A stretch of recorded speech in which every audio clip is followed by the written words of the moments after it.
नमस्कार। रोचक जानकारियों के मेरे इस चैनल पर आपका बहुत बहुत स्वागत है। मैं हूं विनय बिहारी सिंह। आज बात करेंगे रामकृष्ण परमहंस जैसे उच्च कोटि के संत की तंत्र गुरु भैरवी ब्राह्मणी की। भैरवी ब्राह्मणी कहा जाता है कि वो अभी जो बांग्लादेश में उस समय भारत में था, जेसोर जिले की एक ब्राह्मण परिवार की थी और उन्होंने बचपन से ही उनमें अद्भुत दैवीय गुण पाए जाते थे। तो रामकृष्ण परमहंस से इनकी कैसे मुलाकात हुई, इस पर थोड़ी सी चर्चा करके आगे बढ़ते हैं। एक बार रामकृष्ण परमहंस दक्षिणेश्वर काली मंदिर के बाहर लगी हुई फुलवारी में, उसी परिसर में ही फुलवारी है, गंगा के ठीक किनारे, क्योंकि मंदिर तो गंगा के बिल्कुल किनारे है, तो वहीं पर फूल तोड़ रहे थे। तभी उन्होंने देखा कि किनारे एक नाव लगी जिस पर एक गेरुआ रंग की वस्त्र पहने हुए एक 40 वर्ष की करीब साध्वी उतरी किनारे और आकर के ऊपर मंदिर परिसर में बैठी हैं अभी अभी। तब तक वो फूल तोड़ चुके थे। हालांकि फूल तोड़ना भी बाद में उन्होंने छोड़ दिया था, क्योंकि उनको लगता था फूल तोड़ना यानी जीव को उसके जीवन से अलग कर देना। तो वो फूल तोड़ना भी उनको लगता था कि अन्याय है, पाप है, कैसे फूल जैसे जीव को तोड़ेंगे वो। तो इसलिए उन्होंने छोड़ दिया। लेकिन उस समय तक 1861 1861 तक वो फूल तोड़ सकते थे। तो उन्होंने फूल तोड़ चुके थे और लौटकर अपने कमरे में आए और उनके साथ उनके भांजे हृदय रहते थे। उन्होंने हृदय को कहा कि उस साध्वी को बुला ला, कहो कि मैं बुला रहा हूँ। तो हृदय उनके पास गए और उनको बुला लाए और भैरवी ब्राह्मणी भी सुनते ही आ गई। वो तो उनके दिव्य ज्ञानी थी, आई और जैसे ही रामकृष्ण परमहंस के कमरे में प्रवेश किया, ठिठक गई और खुश होकर बोली, बेटा तुम यहाँ हो, मैं कितने दिनों से तुमको खोज रही हूँ। उन्होंने कहा कि माँ कैसे आप जानती थी कि मैं यहाँ पर हूँ। उन्होंने कहा मैं जगन माता ने मुझे निर्देशित किया, इसलिए मैं यहाँ आई हूँ और तुम्हारे लिए ही आई हूँ बेटा। तुमको दीक्षा देनी है। 3 लोगों को मुझे तंत्र दीक्षा देनी थी, 2 लोगों को दे चुकी हूँ, आखिरी तुम बचे हो। तुमको दीक्षा देने के बाद मेरा काम पूरा हो जाएगा। और तुरंत ही माँ बेटे का संबंध हो गया, क्योंकि रामकृष्ण परमहंस बिल्कुल शिशु की भांति रहते थे। सारी स्त्रियों को वो माँ के तौर पर ही देखते थे, माँ काली के रूप में ही देखते थे। तो इस तरह उसी क्षण से भैरवी ब्राह्मणी से उनका माँ बेटे का संबंध हुआ और उन्होंने तय हुआ कि कल से उनको तंत्र दीक्षा दी जाएगी। तो वो रहने के लिए दक्षिणेश्वर मंदिर परिसर से बाहर एक खिया घाट है, वहाँ खिया घाट यानी कि गंगा के किनारे ही वो वहाँ पर वो गई और वहाँ थोड़ी दूर पर मैं वहाँ गया हूँ।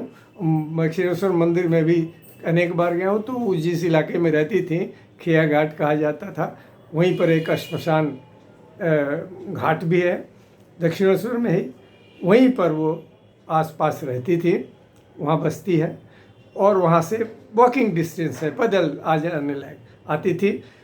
रामकृष्ण परमहंस कहते थे कि शुरू में वो शुरू किया वो पूरे जब तक साधना चली, दिन में न जाने कहाँ कहाँ से दुर्लभ वस्तुएं जो तंत्र साधना में उपयोग में आती थीं उनको इकट्ठा कर लाती थी। दुर्लभ चीज़ें कहाँ से पाती थी पता नहीं, और ले आके दिन भर दक्षिणेश्वर मंदिर परिसर में पंचवटी नाम का बगीचा था, उसी बागीचे में बेल के पेड़ के नीचे वो साधना कराती थी।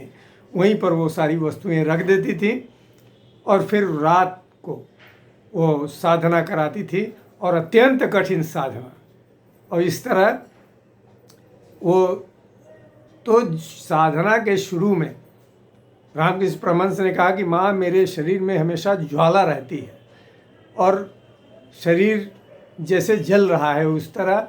तो और ये जब मैं लोगों से कहता हूँ तो कई लोग तो मुझे पागल कह देते हैं। उन्होंने कहा नहीं बेटा, तुम पागल नहीं हो, ये तुम्हारी जो ईश्वर के प्रति अनंत भक्ति है उसके कारण ये ज्वाला हो रही है। तो उन्होंने लोगों को कहा कि ये किसी भी दवा से ठीक नहीं होगा, सिर्फ इनके शरीर भर में, पूरे शरीर में चंदन का लेप किया जाए और इनको सुगंधित फूलों की माला पहनाई दी जाए, 3 दिन में यह रोग ठीक हो जाएगा।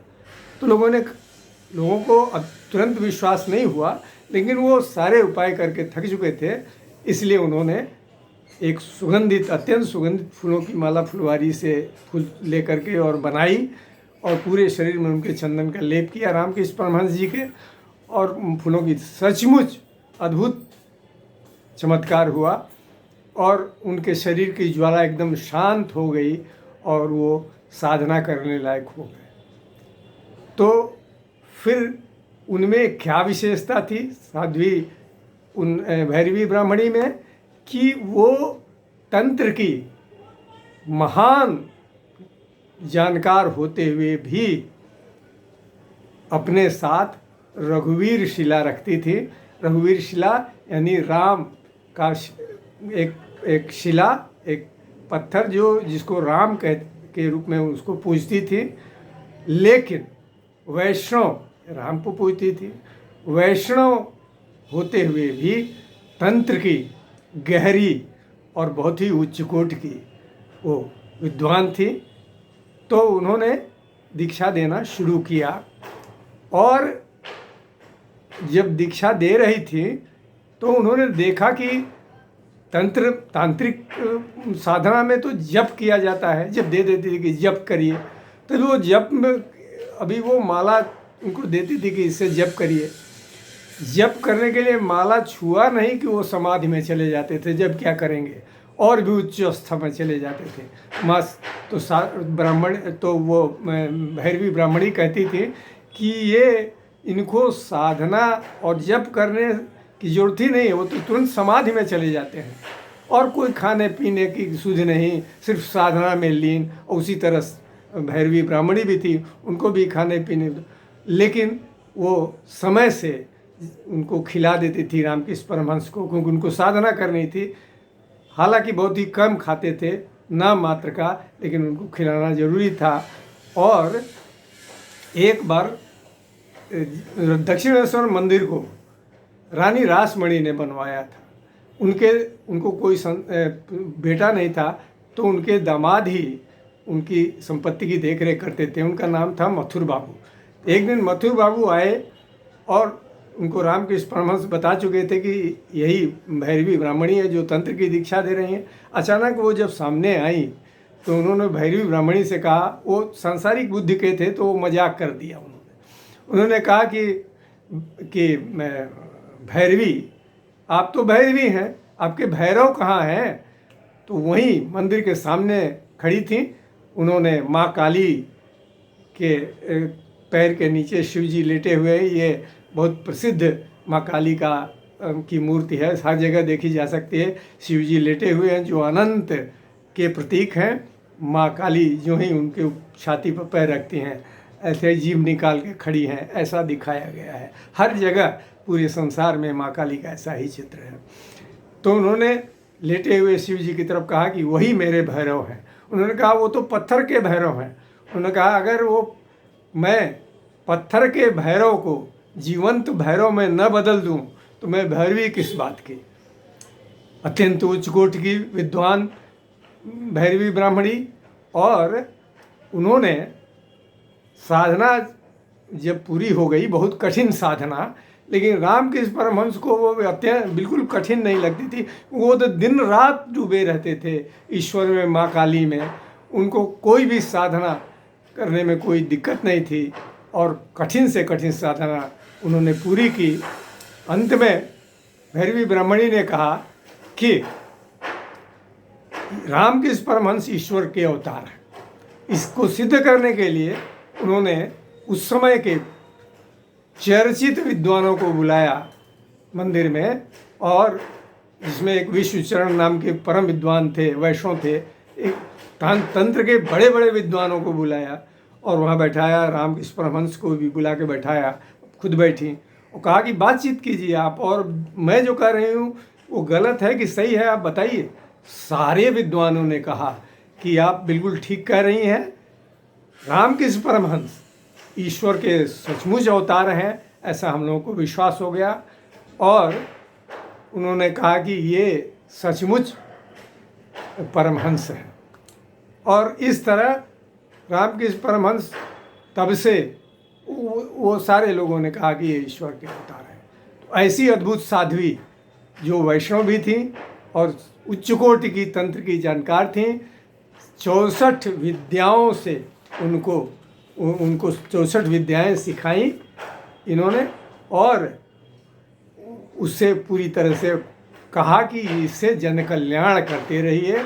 और रामकृष्ण परमहंस ने कहा कि जन कल्याण ही मैं करता रहता हूँ। और उनके कुछ चित्रों में त्रिशूल लिए हुए दिखाया जाता है।